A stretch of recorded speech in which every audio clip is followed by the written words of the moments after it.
Vickie Wang, how are you?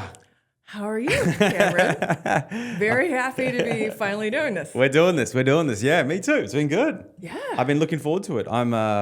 You've been on the list. You've been on the list for a long time. I've been patient. You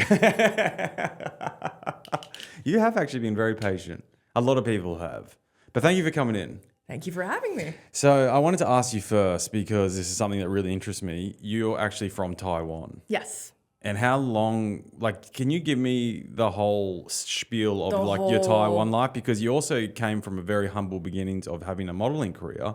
And that very humble. That super low key. And I want to know about it because I just think it's super interesting. Okay. So start from the beginning. Yes. I was born 1986, March 26 in Taipei, Taiwan. Nice. To two English teacher parents. My dad was a linguistics professor specializing in phonetics. He got his master's degree in Indiana, Indiana University.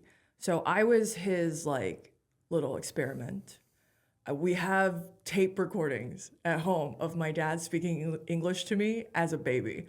This was his project all along. Wow. He was going to make me perfectly bilingual. And yeah, so I grew up in Taiwan all the way up to 16. I went to an all-girls Christian high school, and I was really unhappy. And I found a foreign exchange program to the U.S. that was run by a nonprofit. And I asked my parents to let me go because I was always a really weird kid. I had undiagnosed ADHD, but also my parents are very, very liberal and very open-minded, and very much because of my dad's American years and influence, they raised me in a way that's very atypical for a Taiwanese household. So growing up, my parents, expected me to have an opinion and respected it. Even when I was very little, they gave me a lot of autonomy. They really listened. And because of that, it made me really, really uncomfortable and unsuitable for a traditional Taiwanese education environment. Now, there are a lot of things that can be said about Asian style education and how intense that was. But it's almost like I grew up in a very a cultural bubble at home that made me kind of an outsider in my own hometown. Wow. And so in so many ways, I always wanted to get out. My dad kind of planted the seed in my head very young, you're too opinionated, you're too much for Taiwan. Taiwan's too small for you, you should get out there. Which is a common sentiment, right? Everybody wants to come to the US if you want to be the best at what you do. But at the time, I just thought, because Taiwan was much more conservative than I was comfortable with, I thought going to the US would solve all of my problems, right? As a kid does. You think if I just go off to college, I'll find people who get me. And that was true to an extent. So I got into the exchange program and I moved to DeSoto, Missouri, a 6,000 people town. And I was the only Asian student aside from maybe 2 adopted Koreans. And it was awesome. A lot of people, when I say I went to high school in Missouri and my senior year in Minnesota, people are like, what were you doing in the Midwest? I was having a blast. Because the teachers in school, all of a sudden, I could engage with the teacher in a conversation. There's a dialogue. Whereas back in Taiwan, the teachers just lectured at you. There's no back and forth. So I had a lot of fun. I thought, this is great. This is my time to this is where I find myself. This is where I fit in.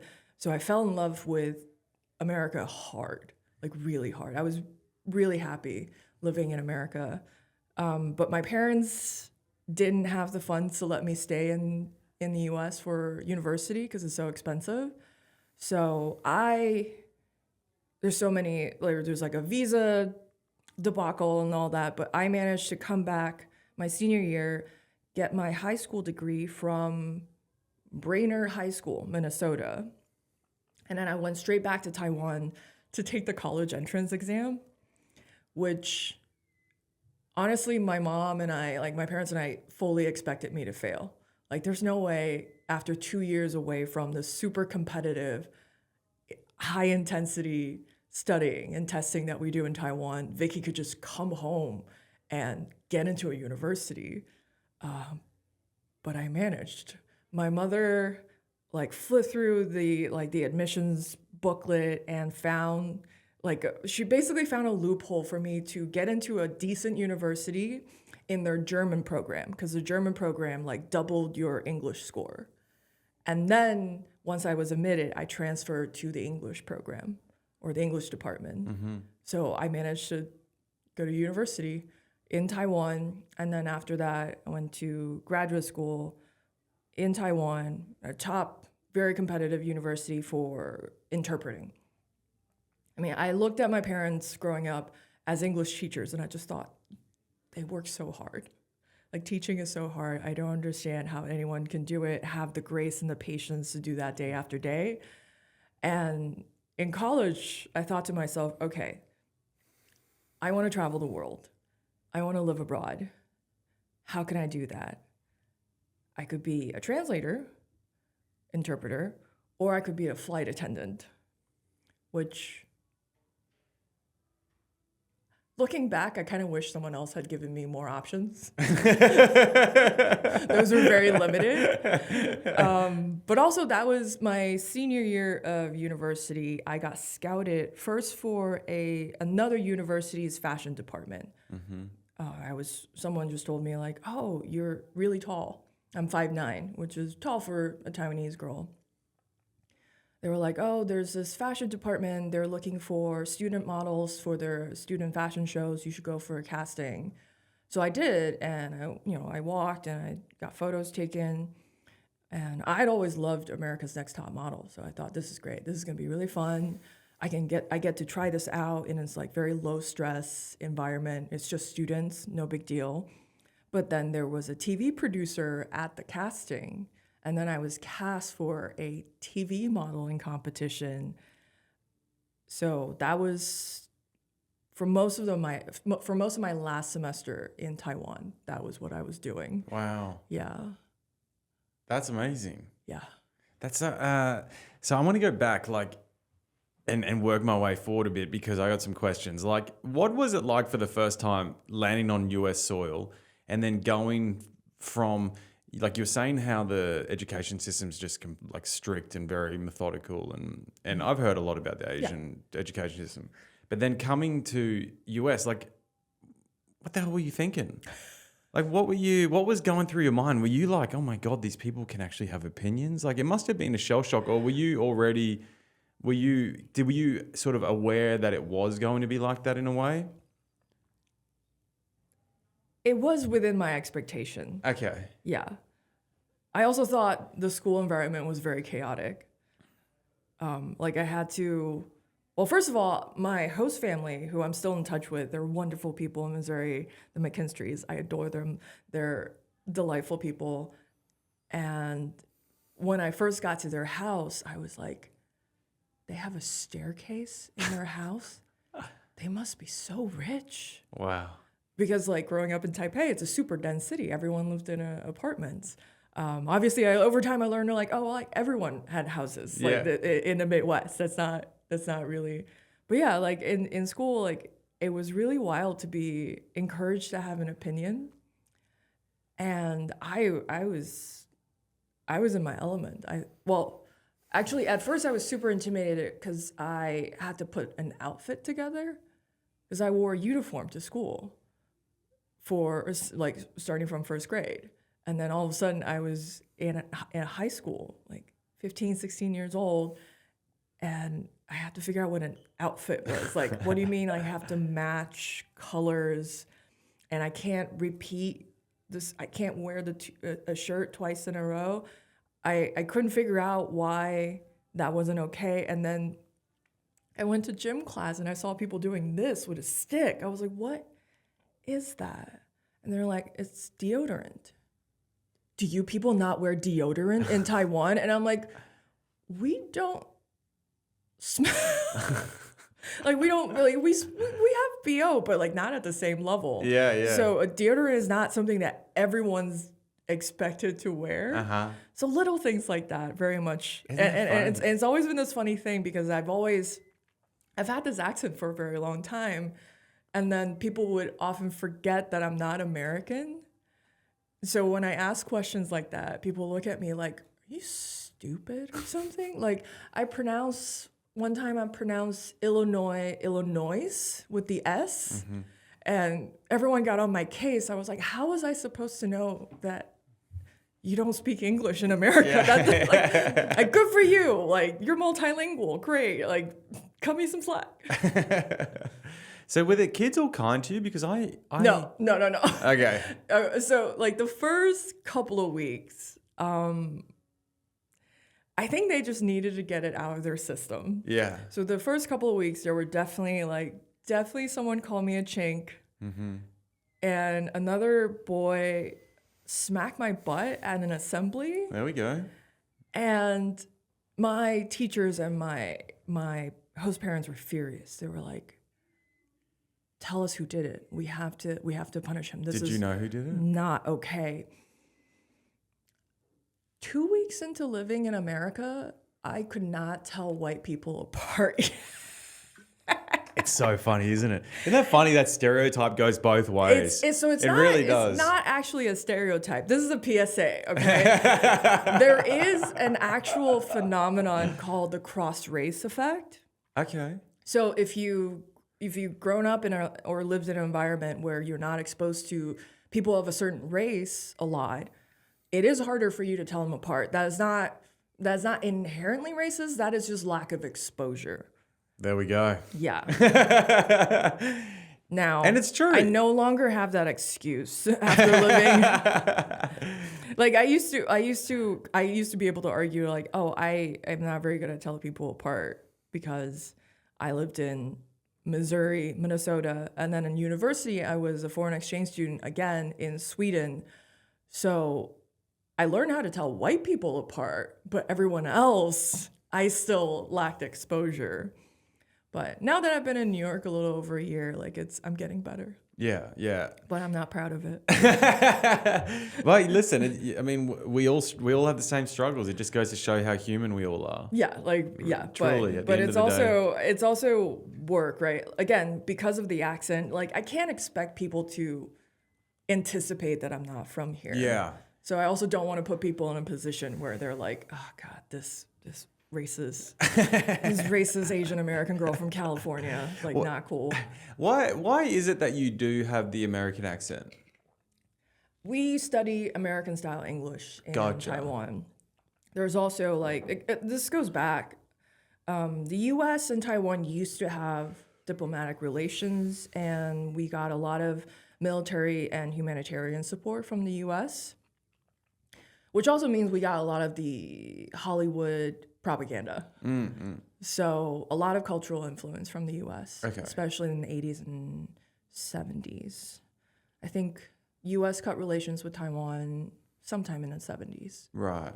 But my parents very much grew up with that influence, and I grew up, listening to the Backstreet Boys, Spice Girls, and Eminem. Watch all the Disney cartoons. Like my aunts, I have 2 aunts who live in California.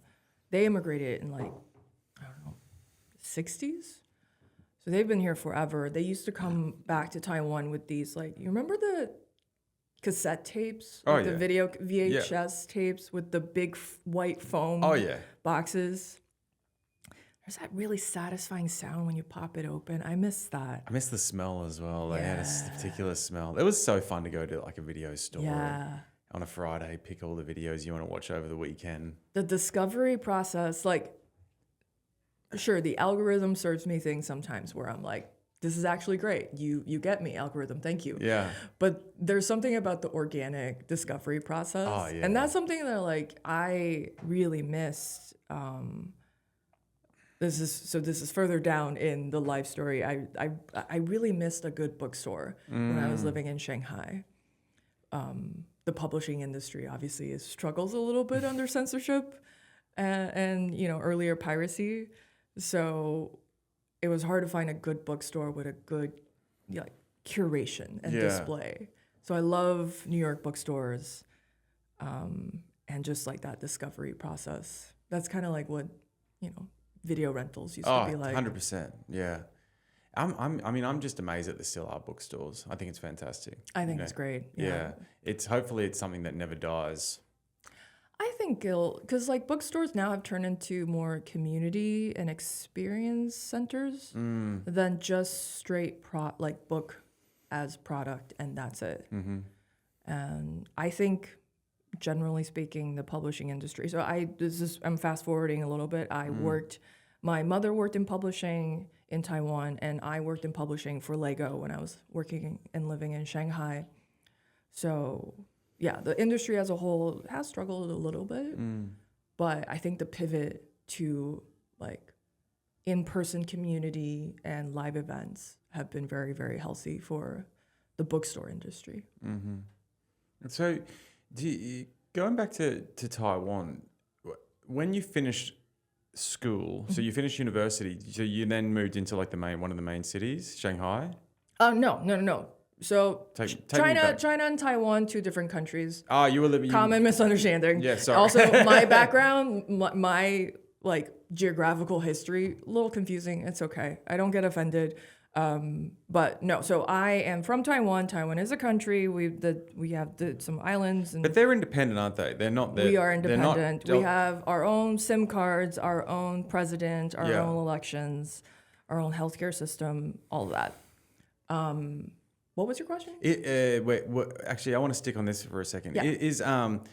Is there a worry around? There's a worry around the world that China's going to one day invade Taiwan. Is that a thing? Do you guys worry about that? It's a thing. Do you think it will happen? It's very much a thing. So, for those of you who don't know, the People's Liberation Army regularly send warplanes past the median line. So the median line is kind of over water where kind of the border is. Mm-hmm. So they send warplanes over, like, I don't know, 4 times a week. Wow. Our Ministry of Defense tweets about it every time they do it, and I used to follow it, and now I'm just like, this is just happening all the time now. They've been cutting our like deep sea cables, so cutting off our communication and our internet access.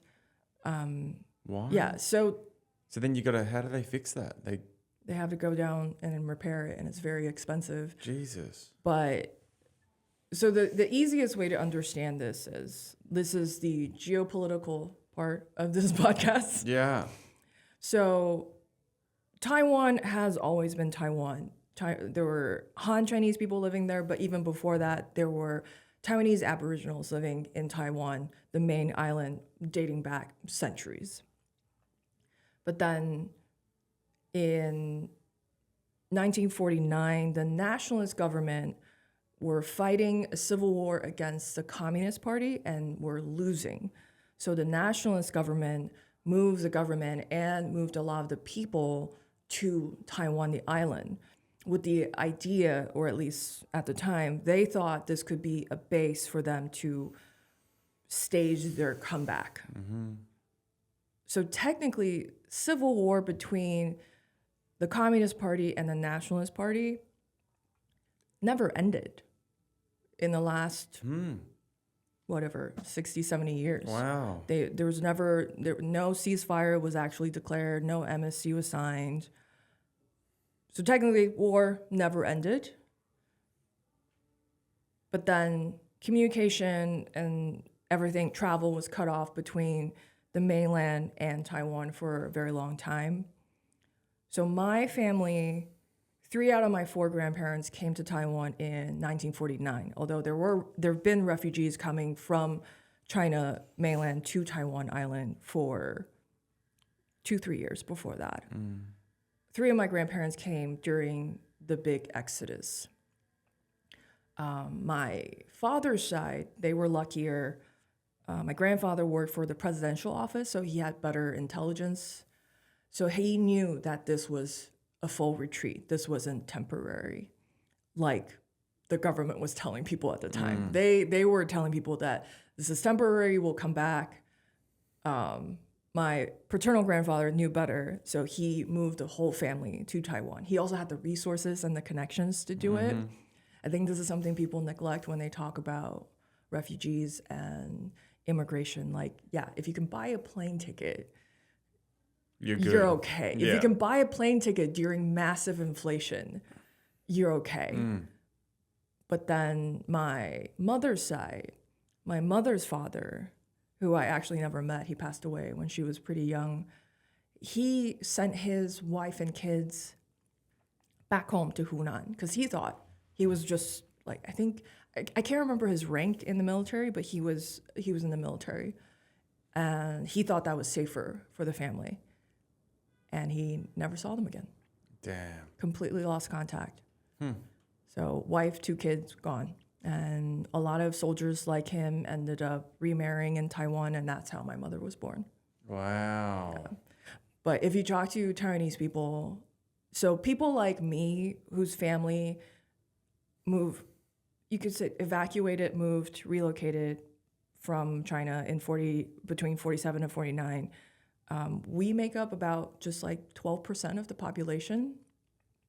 Everyone else in Taiwan had been there since before. Wow. So it's two lines of history merging. So there. it really isn't China. Like, I mean, No.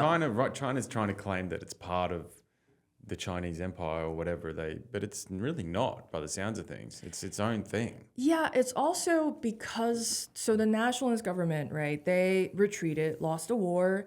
And again, if you had to sign an MSC or something, that would have been made clear. Like, no, we lost the war. You have mainland. We have Taiwan, Mazu, Jingmen, Penghu, like these other islands. Like, you would make that clear. That never happened. So the nationalist government in Taiwan continued to claim that they are China. And the US actually supported that. So for a long time, Taiwan was referred to in American press as Free China because we were the not communist China, and the U.S. very much were trying to fund the nationalist government to stage a comeback, to take back China and to defeat communism. But obviously that never happened, and eventually, I mean, the U.S. government saw the rise of China and Chinese economy, right, and was just like, all right, I guess we'll pick the other side. Yeah. It's like they're not that communist anymore. Like they have McDonald's now. It's like, okay, fine. But yeah, I'm not holding a grudge. No, I'm very happy to be in America. I'm grateful for my visa. Please don't deport me. I just got mine approved yesterday. Congratulations. Thank you. Which one? The green card. Like officially approved. Yes. That's a journey. It is. It's a bloody pain in the ass. Yeah. I don't know how people do it. I don't know how people fake their visas. You know how people get married, like they'll pay people to marry them? Don't get me that must be started such on this. a pain in the ass. Do not get me started on this. Yeah. So I've been having this conversation a lot. So let's put a pin on that. We'll come back to it. But so to complete the geographical background, college, university, grad school in Taiwan, went to Sweden for a year in between as a foreign exchange student. Nice. And then after graduate school, I followed a boyfriend at the time to Shanghai. And then many, many boyfriends later followed the boyfriend now to America. So I make a lot of my geographical decisions based on men. Nice. Maybe it'll be women next. We'll see. But yeah, so you got time. So I came here. So my boyfriend and I met in Shanghai. He's American. We were both working there at the time, and then we met right before COVID started. So we couldn't travel abroad or anything. So you hunkered down through hunkered COVID down. in Shanghai? Honestly, first year and a half of COVID in Shanghai was pretty normal. I was working for Disney at the time in Shanghai. And so I found out when I was back in Taipei, like I was at lunch with my mom and I saw on the TV like, oh, Shanghai Disney Resort is closing because of COVID. And I was like, crap, do I still have a job? And then obviously I went back to Shanghai and there was a very gentle lockdown in the sense that like you weren't stuck at home, but everything was closed, so there was nowhere to go. Well, the media made it sound like China were like these ruthless pricks, like welding the doors of people. Like I know Wuhan got pretty bad, but Wuhan got it bad. Basically, Wuhan suffered for 2 months, so the rest of the country could go on as normal, right, and still have a functioning economy and all that. They very much were the sacrificial lamb. Okay.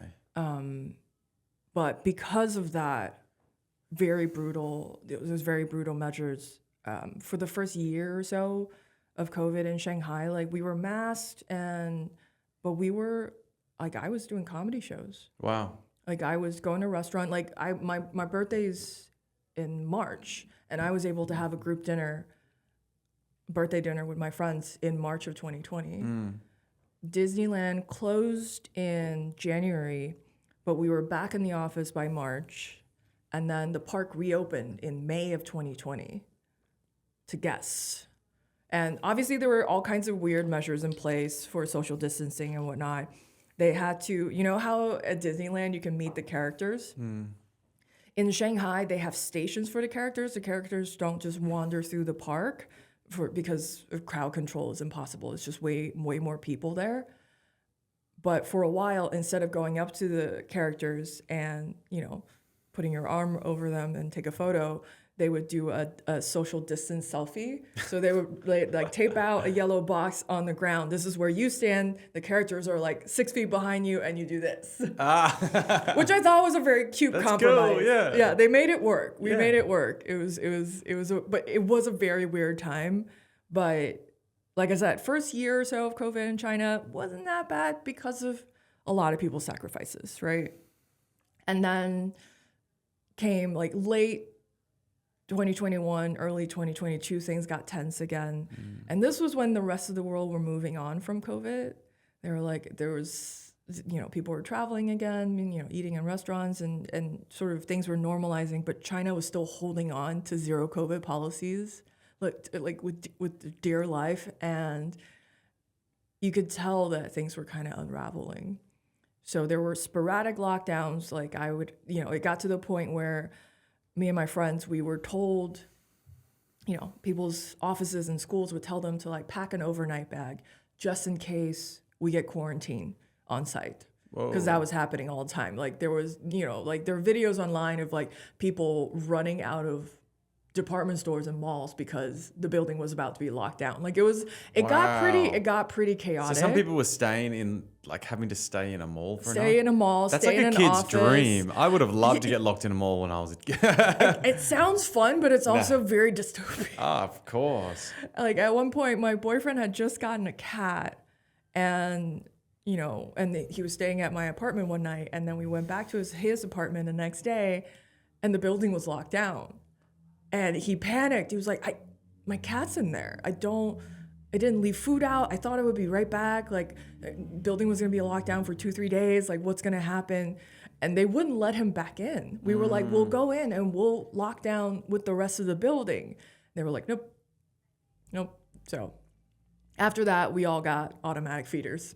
Like, they're just things that you learn to eat. Wow, that like, poor cat. She's fine. Okay. So she was alive when you got her finally? She was fine. Okay. She was miffed, but she was fine. Yeah. She's like, "You fucking asshole." It's like, I barely know you. We just met. This is unacceptable behavior.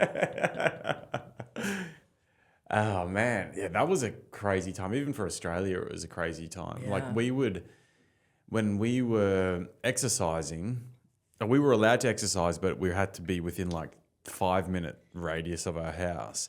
So How do you calculate 5-minute radius? It was right? It was bullshit. So you had to like walk with your ID card or some sort of identification that had your address, and the cops would pull you over and they'd be like, "What's your address?" Yeah. And if you didn't, they'd send you back in the other direction. I guess some people got fined. I didn't. But We had the QR codes.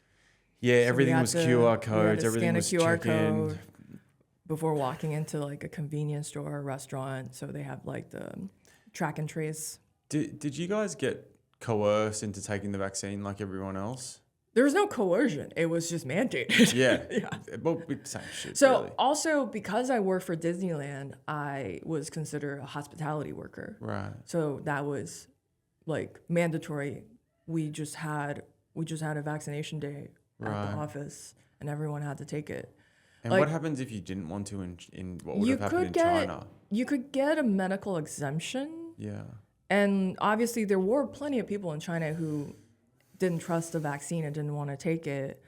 And it's not that hard to get a doctor to write you a note and say Right. that you're immunocompromised or whatever to not have to take it.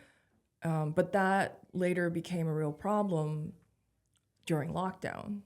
So when Omicron came, that's when things went off the rails, because Omicron was just so contagious that it very much just broke through whatever defenses and procedures we had in place. And so Shanghai government announced a 4-day lockdown, and we were like, okay, 4 days, not too bad. But 4 days just turned into 2 months. Yeah. Yeah.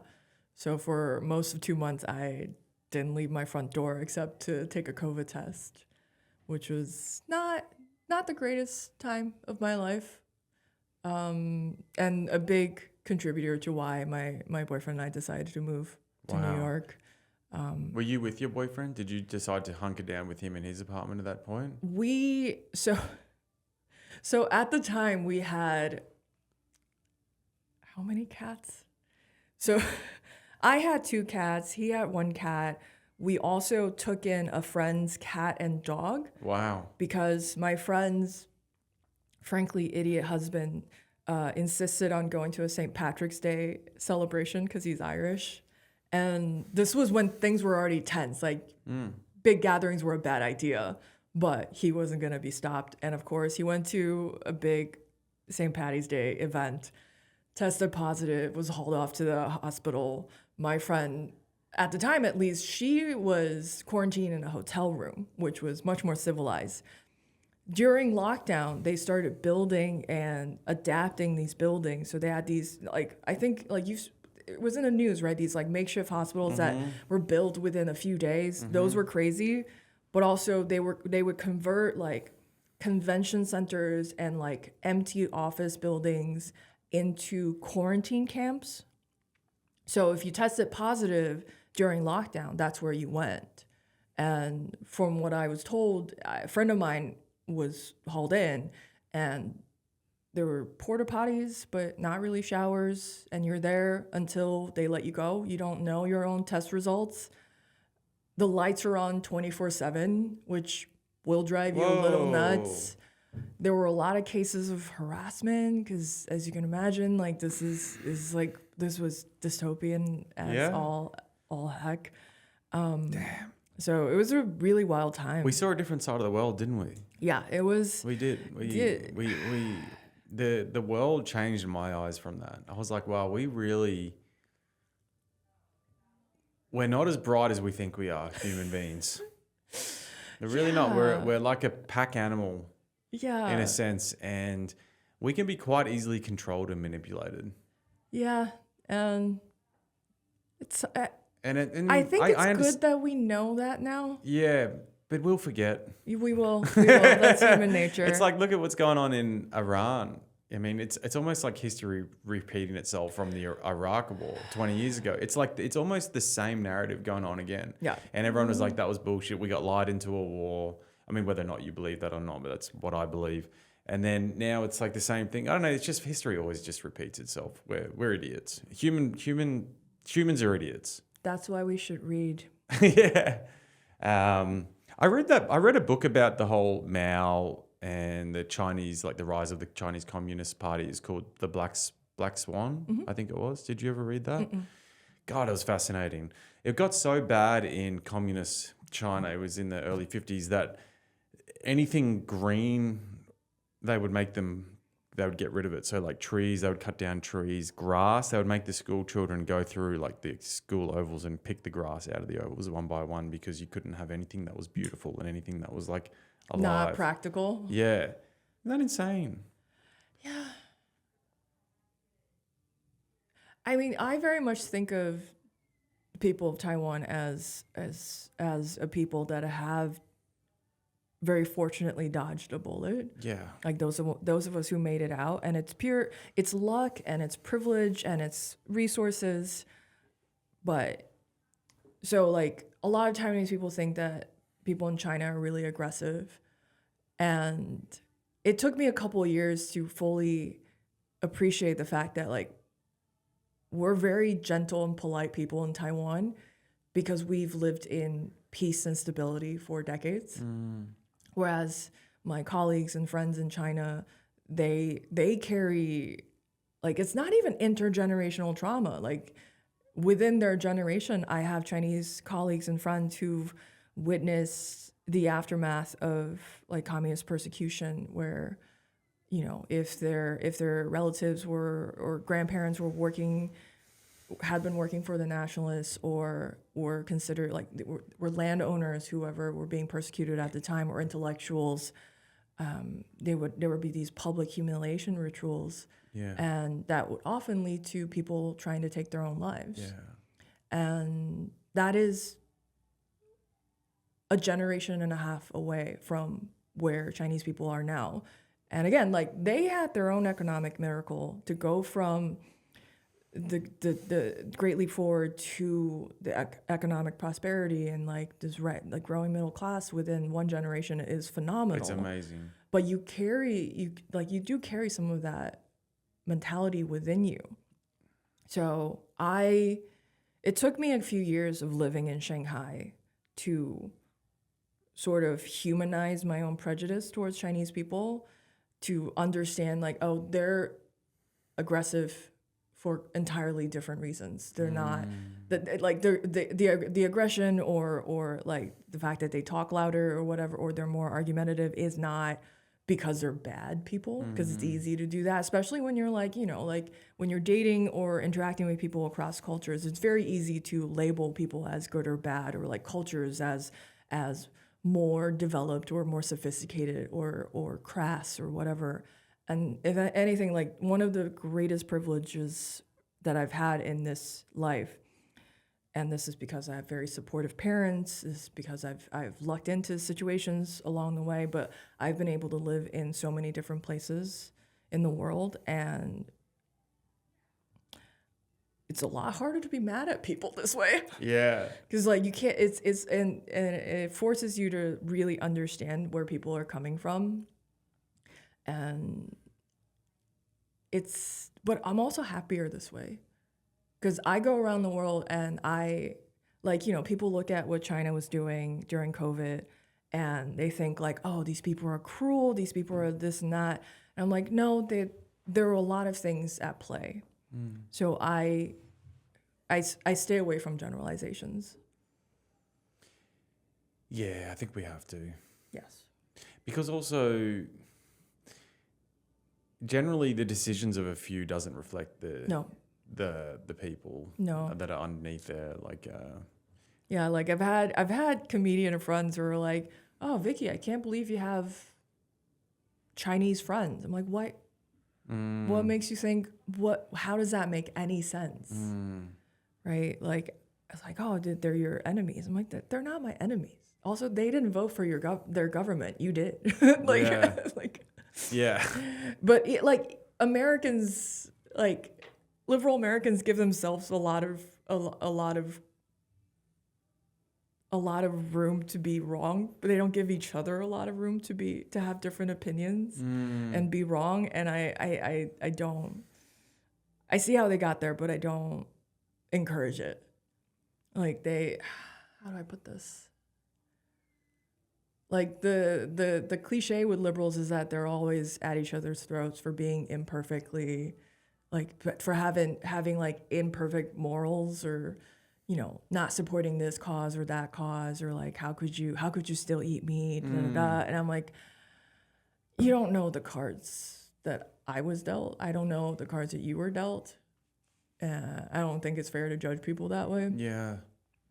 But yeah, I also think that like, because I lived in Missouri, I have a lot of high school friends who are Trump supporters. And, you know, my partner's from Michigan, so like he has relatives who are Trump supporters, and they're good people. They're not bad people just because they support a different candidate as you. You can disagree on a lot of things, but I don't understand how people can decide that, like, well,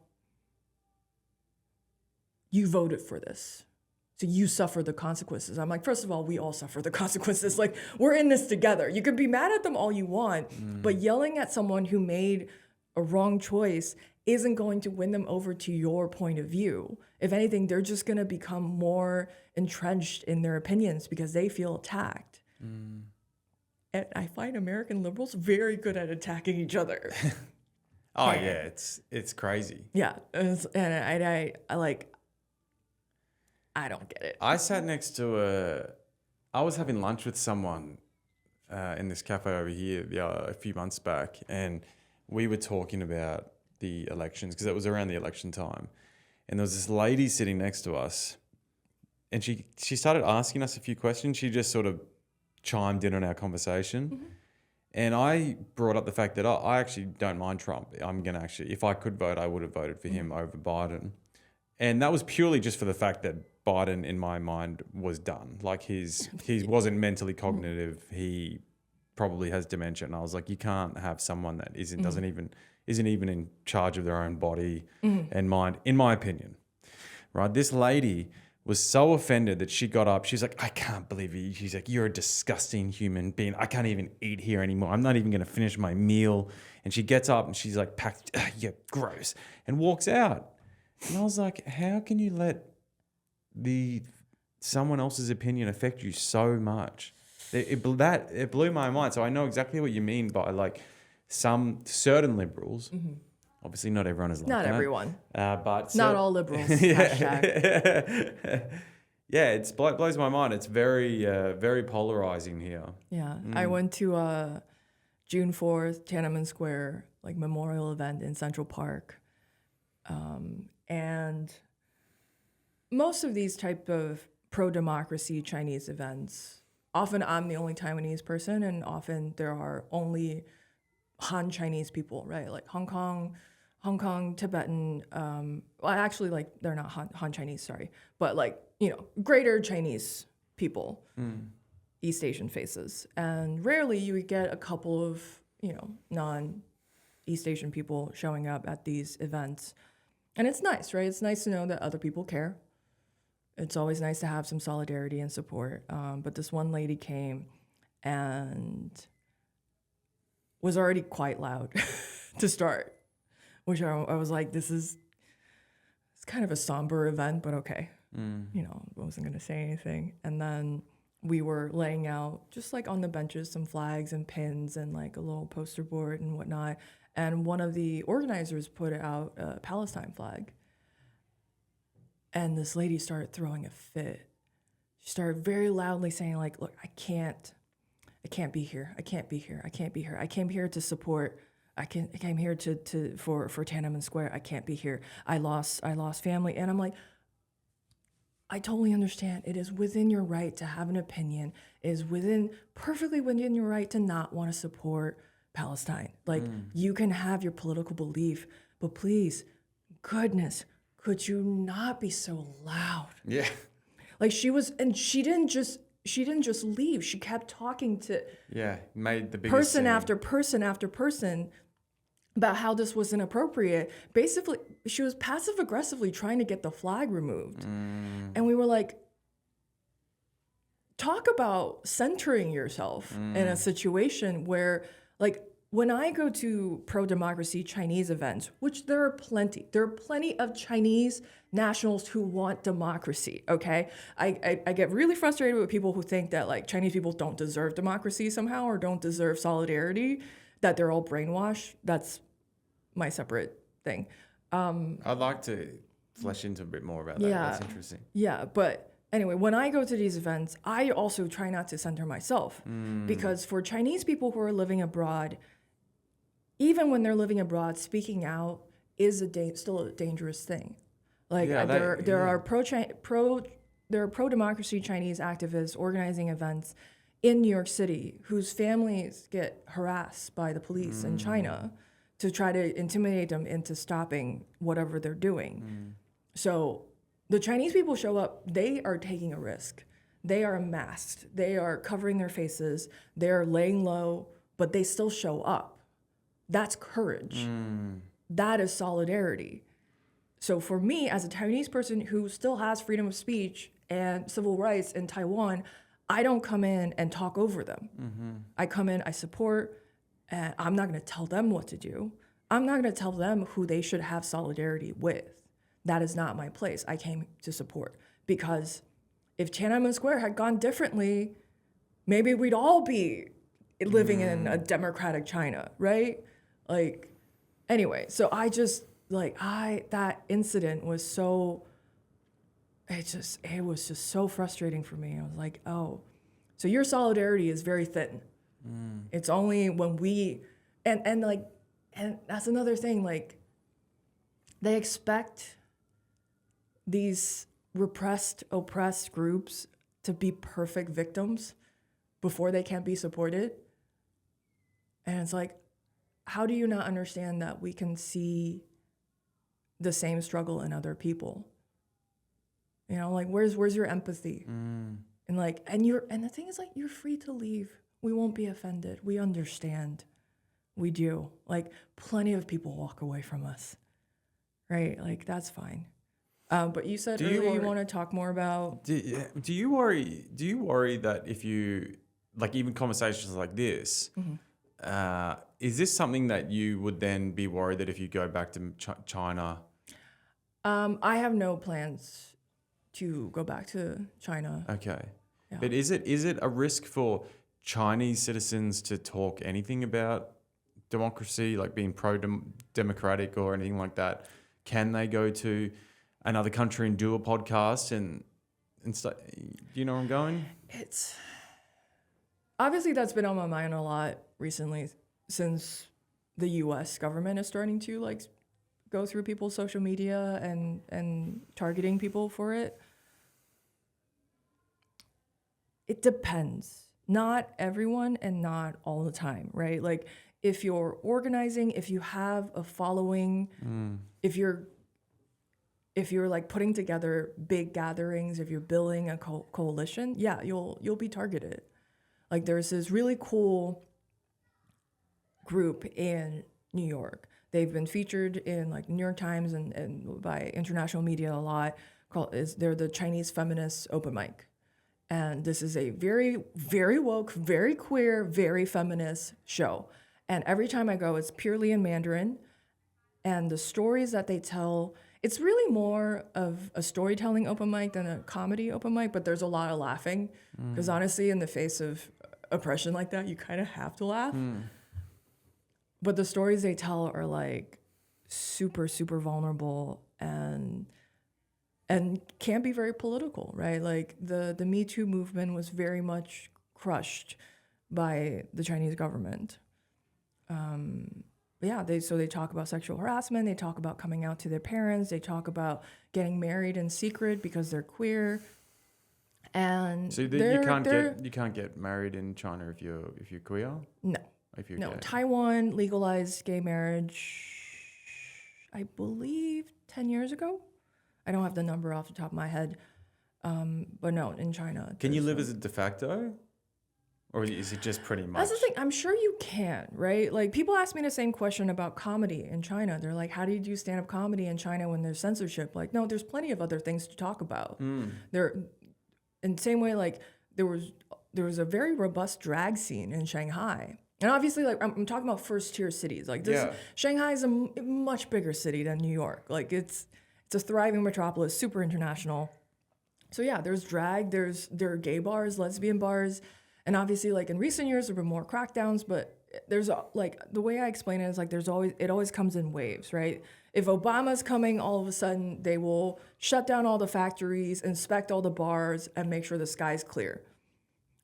If there's a big, like, government meeting happening, all of a sudden they'll start cracking down on, like, performance visas or liquor license and stuff like that.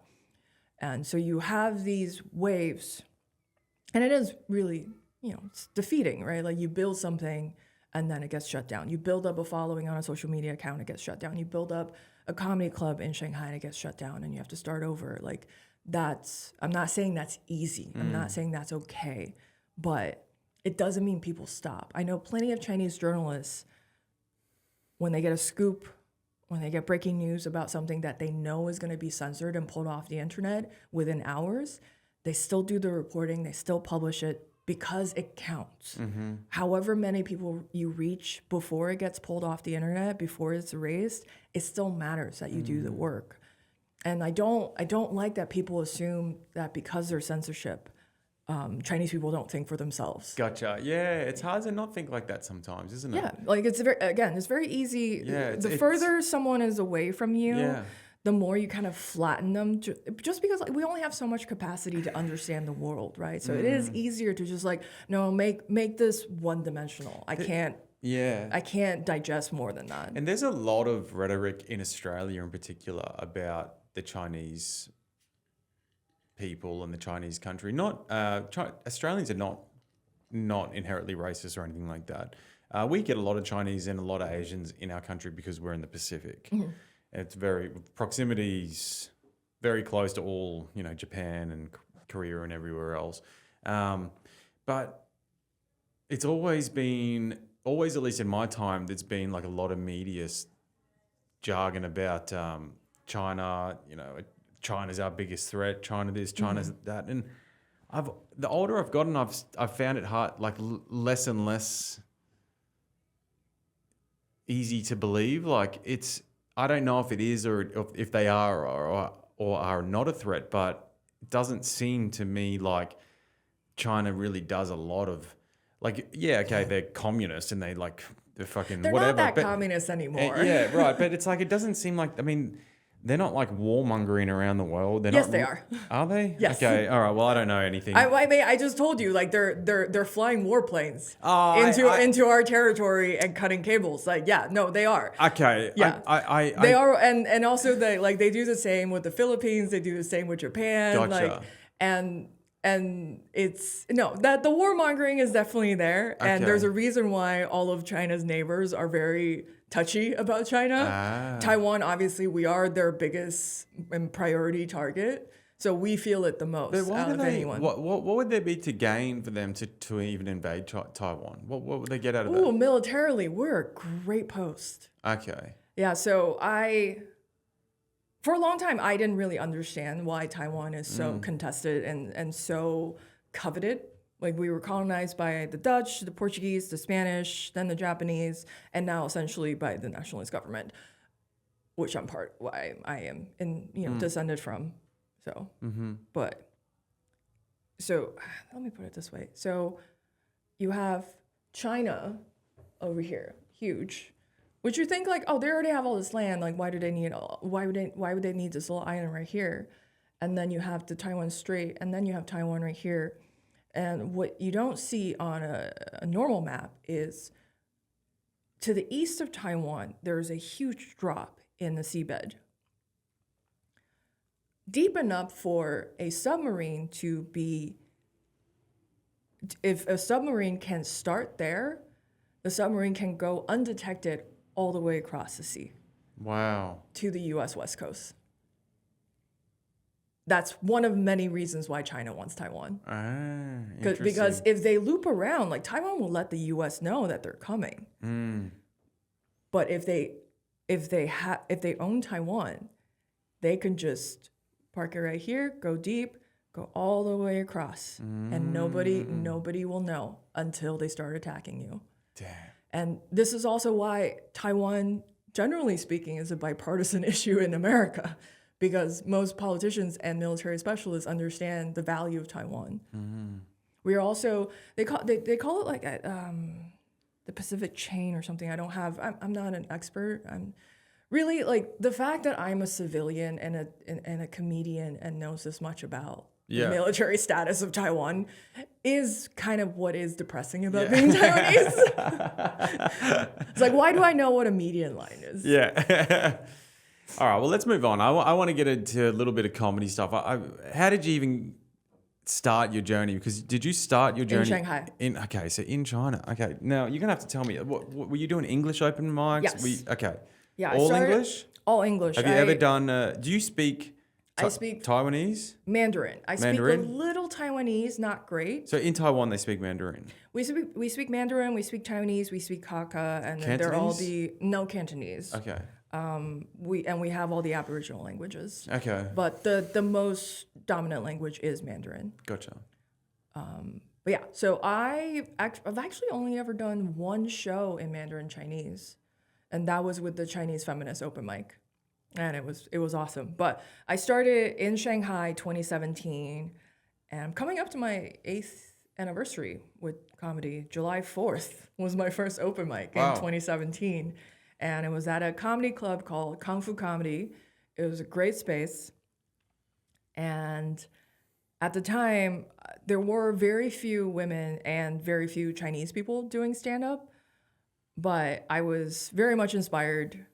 Obviously, I love going to stand-up comedy shows because, like, I'm kind of an English nerd. I love the English language. Like, it's just a cool language to play with. And so comedians to me are like, they're the GOAT. Like, they're the best at manipulating and playing with the English language. So I love going to comedy shows, and I kind of got the idea into my head of like, I've heard a lot of these white guys in China talking about dating crazy Chinese women. Like, I would like to offer a rebuttal. Like, I have some jokes. I have some dating stories from living in Shanghai. I would love to get up there. But it took a while to work up the courage to do my first open mic. And then I saw this comedian, Chinese woman, who later became a friend of mine, Lily Ma. She's hilarious. She went on, and this was like one of her first open mics. She was just starting out too. And she went on stage and immediately was like, I forgot all of my material. Oh God, I can't remember anything. And she just started panicking on stage. But the thing that struck me was she stayed on stage for the full 5 minutes.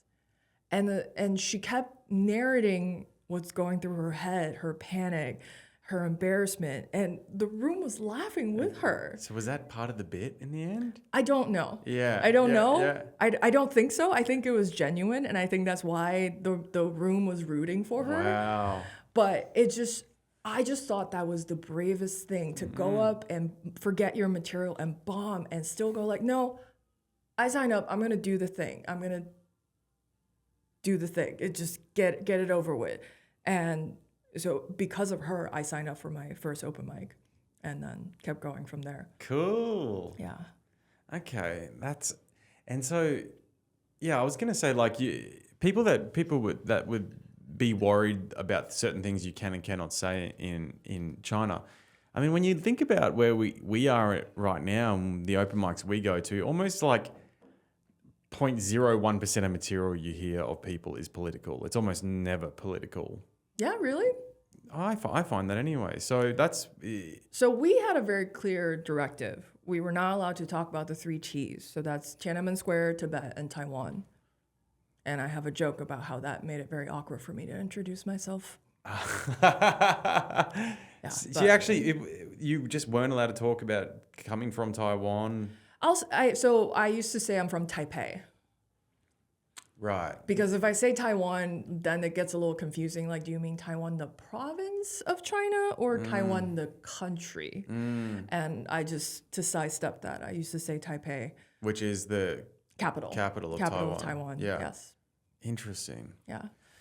But yeah, so it was very clear in Shanghai what you're not supposed to talk about. Right. But also, What is there like a list you can go to and refer? No, it's all. That's the thing about... You just know. You just know. Yeah. And you get told. Yeah. Or you generally we don't rub up against the red line, but if you do, people, and if it's severe enough, people will let you know. Well, and can you disappear? Usually not that bad. Yeah. Okay.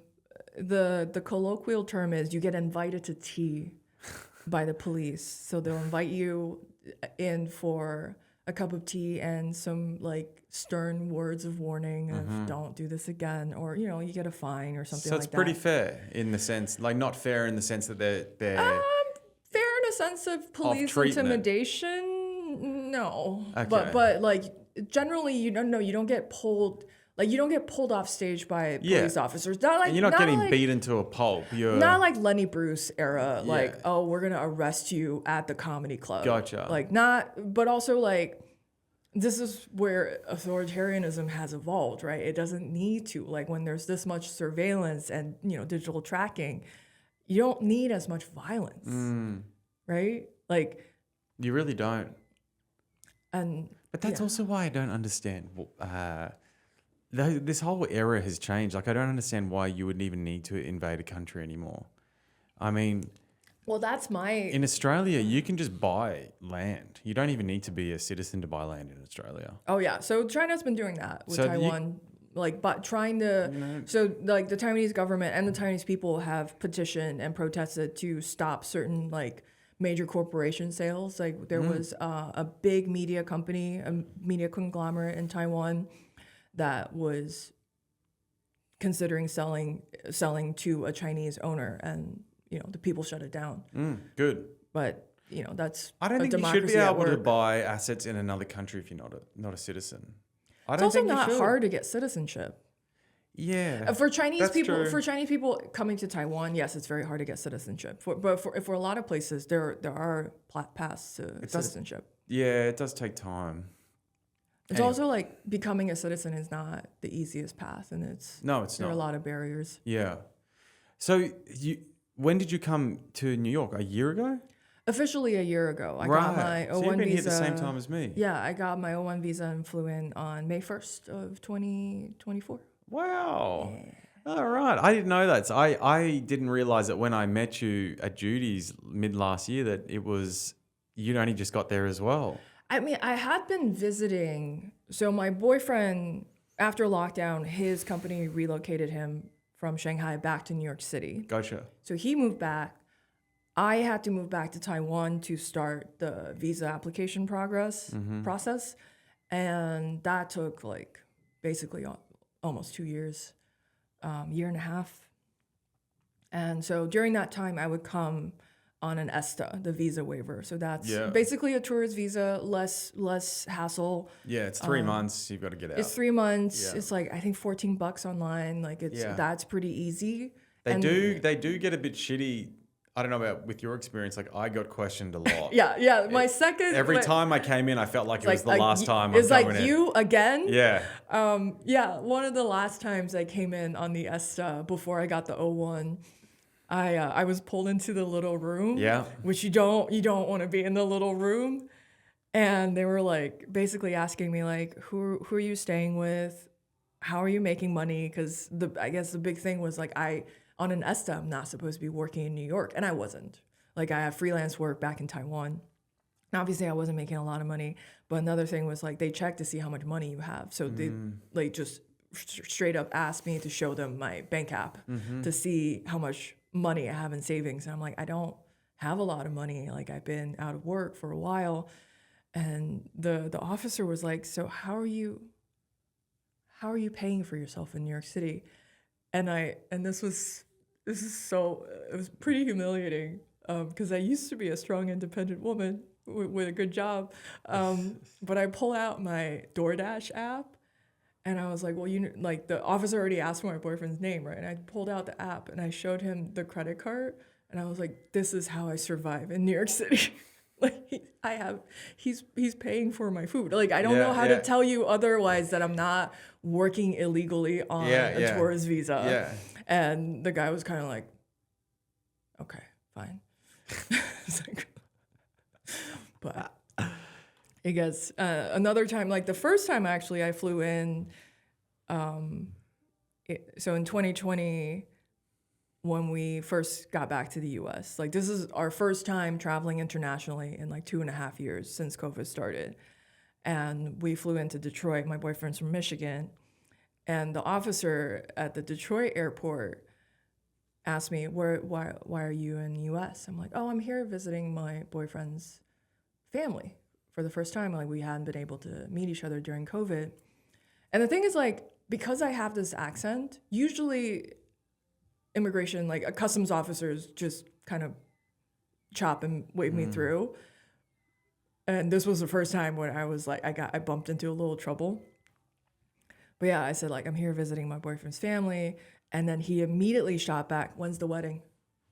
I'm like, whose wedding? Like, I'm not here for a wedding. He's like, trick question. Yeah, and I was like, we don't really want to get married. I don't like. Why am I having this very personal conversation with you? Like, I've been flying for 15 hours. Like, am I missing something here?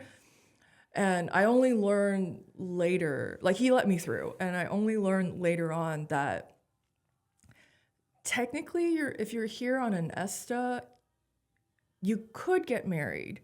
But if they can prove that your intention was to come on an ESTA to get married, that's illegal. Yeah, it's so strange. But if you come here and like you're supposed to get another visa, there's like a fiancé visa. It basically forces you to lie. It's not you, not but me, a lot of people. I don't want to marry my boyfriend. Yeah. That's the whole thing. Like we were talking about the visa marriage thing, like the green card marriage thing. It's tough. But yeah, like I have no intention, my boyfriend and I have no intention of getting married, but for the last 2 years, I have been asked nonstop, why don't you just get married? He's American, just get married, just get a green card. And I'm like, who's the one? First of all, why do you think that's okay? Like, why does everyone think it's so casual to tell someone to marry someone? Like, you don't know my boyfriend. I think he's lovely, but you don't know my relationship situation. What makes you think that this is advice that you should be giving? But people say it so casually. It's America. There's people you can buy marriages here. That's I met to me. I met a few people that would 25, 30 grand is the going rate. Oh, there's business in it. See, but it's also the rigmarole of all the paperwork and everything you've got to go through, all the and how invasive the interviews. Yeah, you need to prove with pictures and like timelines and social media history, chat history. I don't know how now you get away with it. That's what I was saying to you before because I had my meeting yesterday with the visa people and. Are you a green card bride? Well, not really. No, like we brought the wedding forward. Gotcha. To allow us to be here, but like it would have been inevitable anyway. But it's like, I don't know how it was easy for us to prove because like we've known each other for 5 years. Yeah, it's a legitimate relationship. And we've got timeline and everything. But if you were just met someone and you're paying them, I don't know how you would do it. I truly don't know how you would do it. I don't even. Social media. I don't even want to know. Yeah. I'm still. There's already I'm sure you have this too. Mel's Asian, right? I'm not sure her heritage. Okay. Yeah. But like there's already, I'm sure you've been through this. Like there's already this perception when it's a white man and an Asian woman of the inherent power dynamic within your relationship. Like, I resent that people think that I have to get married just to stay here. Like and the thing was, I thought the questions would stop. Excuse me. I thought the questions would stop after I got the O1 visa, which clearly states that I am qualified to be here. Yeah. But no, people are still like, obviously like the recent immigration situation does make it a little bit more of a topic of conversation, but like people have never stopped asking me why I don't just marry my boyfriend. It's like, it's also like, I don't know, because we don't want to. Yeah. Like it's not because I don't love him. We're very happy together. We've been together 5 years. I just never felt the need to get married. No. And why is that something that I don't know. I am exploring it myself. Like I'm trying to figure out why people feel so comfortable pressing me into marrying myself off for status. Like it's very awkward. I mean, without the backstory of knowing where you've come from and your current visa situation, independent of him, it's probably an easy line to draw. That's kind of it's that assumption. But it's not just you as an Asian woman. I get it as a white Australian man. The same thing. Well, that's good to know. It's exactly. I get the same thing all the time. Why don't you marry her? Why don't you marry her? Or find someone to marry? Like when I first got here, you're gonna have to find someone to marry. Yeah, I think the other thing people misunderstand is how easy a green card marriage is. Like, I think the average American thinks you go down to City Hall, sign some papers, and the next day your new American passport Yeah. is in the mail. Like, no, that's not how it works It's at not. all. It's not. In fact, I think now if it wasn't a legitimate marriage, they would find out very quickly now. I would imagine I feel so. like it would be too hard to prove. I Yeah. really do. And it would It's just be also- so time consuming and costly. Like I would, if I wasn't marrying Mel and I had to fake a wedding with someone that I didn't know or love, I probably would have just given up by now. I would have gone, oh, fuck this. I'm going home. I've got to prove timelines. I've got to do this. I'm like, I can't do this. It's This is also impossible. the level of scrutiny you get from USCIS depends on where you're from. Like, I have American friends who marry Chinese spouses, and they get a lot more scrutiny than someone who married a Chinese spouse. Like the immigration system as a whole is incredibly unfair. Yeah. Yeah. America seems to be particularly hard to get into. I would say yes and no. Like, I think it's harder to get into just because of how competitive it is. Like, it is like, I feel like Americans don't agree with me anymore, but like, it is still the greatest country in the world. Greatest being a relative term. Yeah. You know, so like there's still a lot of people who want to come here, and there still are a lot of opportunities, right? Like the things I've been able to happen, I've been able to make happen for myself with comedy in New York in the last year. I wouldn't be able to get this kind of exposure, the learning, the opportunities if I were still in Taipei. Totally. Like it's just it's night and day. Yeah, stage time. Yeah, there's very, very good reasons why people are fighting to come here.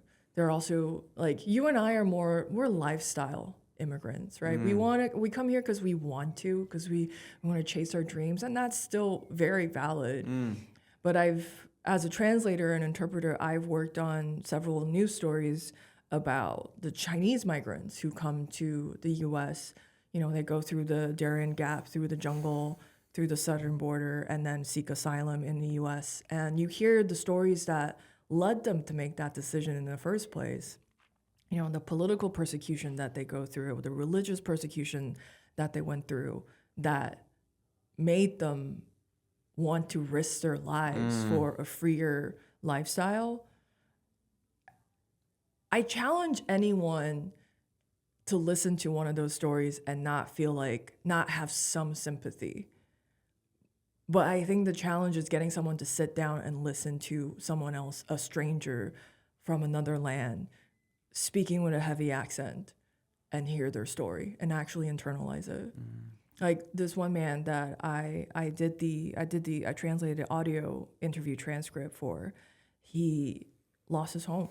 Like, he built a business in China and built a company and built a home. Like, that was the Chinese dream. Like, you could start from nothing and then build a business, and then the government just decided to tear his house down. And he tried to petition and couldn't get any compensation, any sense of justice, and then the petitioning turned him into a blacklisted person because he was challenging the local government. And then his kids were being harassed at school. His wife was having issues because of that at her work. And he eventually finally decided, like, oh no, I'm going to go to America where I could be free, where I can, build my life again from scratch. Or like, I've interviewed like Muslim people who are like, their entire existence, their entire way of life, their language is being erased. Like, they would take children into these re-education camps and they would come back and they speak only Mandarin. They don't speak Uyghur anymore. Like, can you imagine sending your child off somewhere and they come back and they're like, my mother tongue is ugly. I don't want to speak that anymore. That's fucking crazy. Like that's, or it's like, oh, my teacher said what we do is barbaric. Like, I think most Americans, if they hear that story, they'll be like, no, that's not acceptable, and we should help them. Like, if you're worried about your kid going to school and changing their names and pronouns. Like, how would you feel if your kid come back and they're like, oh no, I only speak Russian now. Like, I think the English language is ugly, and this. It's hard to imagine, isn't it? Right, but that's the thing. Like, I do wonder if like, is it that we're so bombarded by content now? Because it's easy. Like, we call it content because it's easy to consume, right? It's a passive consumption process, so you don't have to think about it very hard, and you get used to that. I do worry that people don't read books anymore, because when you're reading a book, you're thinking still, and you're having a internal dialogue with the book. Like, there are a lot of things where like I feel like, no, I need the 6 hours sitting with this book and this author and the way they're thinking to develop myself, to develop an understanding of something, rather than like YouTube's great. I love that there are all these podcasts now. YouTube, you can learn so many things and hear so many stories that you wouldn't otherwise. That's great. But also, that means you only listen to English stories in your own accent. Like, people forget or unconsciously forget the fact that if someone's speaking to you in an accent, you just don't hear them as well. Like, I have a huge privilege with this accent. Like, people understand me, and they, for better or for worse, they believe me a little bit more. I don't know. Yeah, I think I'd like to think that like comedy could be a really good tool for storytelling, for shifting perspectives, for introducing like different life experiences, and like in a humorous way help us have difficult conversations. So that's what I'm working at. I think that's the dream for all of us. Yeah. You know, like, I don't know what it is where I want to go with it specifically, but I know that it's like, all right, well, the world needs this. We need to figure out a way to find what it is that we want to say, and say it in a way that's graceful and funny, and that gets received well. But it's been really good to know you. I'm really glad we got to have this opportunity to chat. Do you want to give everyone your socials? And guys, follow Vickie. If you're in New York, jump on one of her shows. She's really, truly funny. She's obviously, an extremely nice person, beautiful person. And Vickie, thanks again for coming on. Please tell everyone where to find you. Thank you, Cameron. I am Vickie from Taiwan on Instagram. Vickie spelled Vickie from Taiwan. I have a Substack. Would love some more followers there. I'm a writer, interpreter, and a stand-up comedian. So I have a lot of content out there and articles and whatnot. So if you're interested, come through. I run a show called Wang's World at Rodney's Comedy Club. That's a monthly show. Send me your tape if you're interested to jump on. We'll figure out your timing. I also host an open mic with Women's Comedy Collective. This is an all-female open mic. So the first 2 Mondays, we have the open mic, and the third Monday of the month, we do an all-female show.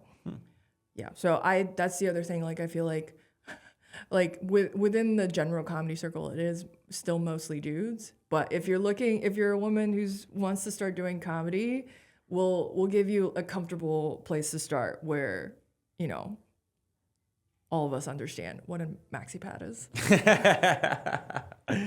Well, Vickie, thank you. Thanks again. Thank you, Cameron. It's been really nice to get to know you. Yeah. See you in the next one, guys. Hey, guys. Thanks for listening to this episode of Going After It with Cam Bird. Produced by Cam Bird. Podcast edited by Calpit. Music by Brian Rigby. If you've enjoyed this episode, please like and subscribe. And if you can, get after it.